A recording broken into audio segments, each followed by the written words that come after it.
Assalamu alaikum bandiraɓe sehilaɓe, salamu alaikum fulɓe. Mi salmini mon, mi juuri mon, moni kala kadi to salminte weltoɗo. Hande nak komi garɗo haalde ko hunde goto ene musikam ko jimi hanki jamma e spectacle de Boy Diarra. Miɗa yiɗi haalde en gueɗe tati. Gueɗel gadinengel ngel kalanmi koye staff Boy Diarra. Gueɗel dewgel helngel mi haalday public haalpularen. Gueɗel battiningel ngel mi haalay promoteur uji haalpularen, surtout organisnoɓe hanki événement Boy Diarra woni Fouta Events. Tout d'abord position mo joguinomi hanki e heccanki hande on position joguimi woni hollum defandade musique haalpularen, defandade surtout hip hop o. Et aussi félicite de Boy Diarra parce que comme mi ɓoyde félicite demo, c'est un jeune qui nous vient au fond du Fouta au Ari Dakar pour voir des spectacles et il est aimé à travers Génération Moko et à travers toutes les générations également. Tout me donne c'est quelque chose à saluer. Amin félicite mo hen, amin encourage mo hen.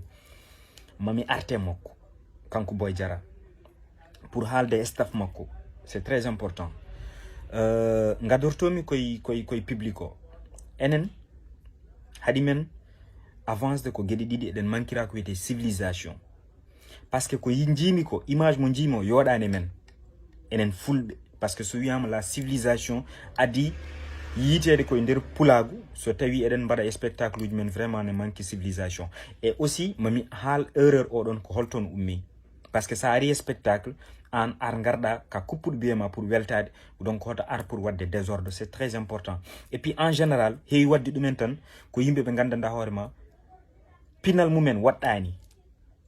Hay so tawino non artiste bienoɗo ene ara o arani a fotani helde chaise ni bonnude kake janande, parce que ka garɗo yebde weltade. Donc garɗo weltade so dañani ko weli ɗum yo ya hoota. Mais kadi meɗa andi sababu o foof ko holɗum. Parce que poɗɗa wadde hoorema koye sécurité d'abord an garɗo kuppude biyema o. So tawi a yi spectacle o ala sécurité hoot, c'est très important. Ɗum ko neɗɗo conscient o kaldami. Goɗɗum ko ɓeydami hen ko par rapport e organisateur o woni deuxième partie mo jimmi haalde hen o. Fouta Events on ɗanima ɗoygol mon ne heewi e nder événement o ɗo, on mbaɗi maximum de promotion et puis on mbaɗi ko mbawɗon. Je vous dis respect, surtout Abou tu es mon frère. Je vais te dire une chose, ay so tawi neɗɗo aɗa yiɗi nadde e milieu showbiz walla aɗa woni milieu showbiz a renoto kone bonnanma surtout tes débuts. J'ai beaucoup de respect vers toi parce que imagine-toi jaltinon moyen mon, je dis parce que peut-être que groupe jaltinon moyen mon pour addude un jeune kokkon mo courage pour addude mo Dakar oɗon journum, c'est pas évident. Et surtout e nder game hip hop o, moi je vous dis respect parce que kala ko takke hip hop ne takke yam mino en tant qu'animateur hip hop. On ɗanimo ko guiley organisation parce que c'est très important, parce que a wawi aɗa wona organisateur, mbiya aɗa wona sécurité, mbiya aɗa wona animateur sur scène, mbiya aɗa wona foof wawa wonde. L'homme qu'il faut et la place qu'il faut. Et so tawi aɗa darni événement wat feere uddita pallanteje événement o ngam yimɓe foof mbawa yurnade hen, jiya hen koye mumen. Scène ene waɗi no foti comportade scène o wawa rewde lawol. Parce que hande événement goto wonko gandanɗa hoorema ko foti no événement mo mbaɗa ɗum toto salle de Douda Seck hande aɗa foti noddude animateur hip hop daronoma e scène o. Aɗa jogui 1,500,000 de dubidu en nan ɗo e nder Dakar. Lay Mboub non ɗo, Iba men, woɗɓe ɓe mi anda machallah. Donc ɗon a ɗanimo ɗon parce que scène o y avait beaucoup de va-et-vient et c'est pas du tout normal. On ɗanimo par rapport kadi sécurité mon yonani, yimɓe fof nana mettini oɗon affaire, c'est très important aussi. Mbatten hakkille mon pour prochaine fois. Mi artay Boy Diarra fewndit background ma, entourage ma yoɓe ɓeyde wonde professionnel uji e liggeyaji mon. Parce que artiste gueɗe ɗiɗi no wawi bonnande ɗum, manque de professionnalisme et sikkude wonto yetti. C'est très important. Background ene jeeya ko fewda artiste, ene jeeya ko bonna artiste.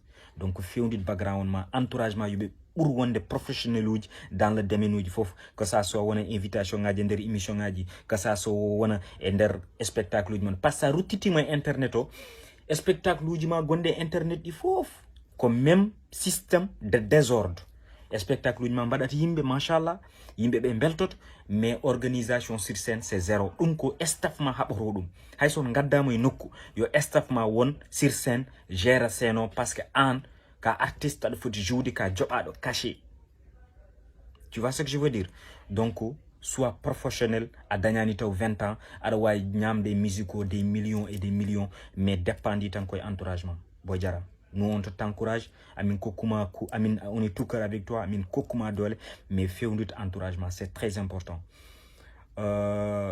fulɓe ɓe beltaki e spectacle hanko parce que désordre gonno tono yimɓe garno ko weltade parce que moƴƴani kadi image men enen fulɓe parce que so wiyama enen civilisation ko men ummi eɗen mbaɗa ɗum ɗo wona gueɗe civisme donc ƴewtoɗen jikkuji men ƴewtoɗen koye men c'est très important kadi e nder sur artude e ɓeɗo en artude e Fouta Events spectacle uji mbaɗi ni saɗa waɗa ɗum a teddinat les acteurs culturels surtout les hip-hopeurs tu as Baba Kana, tu as Makas, tu as Wizabi.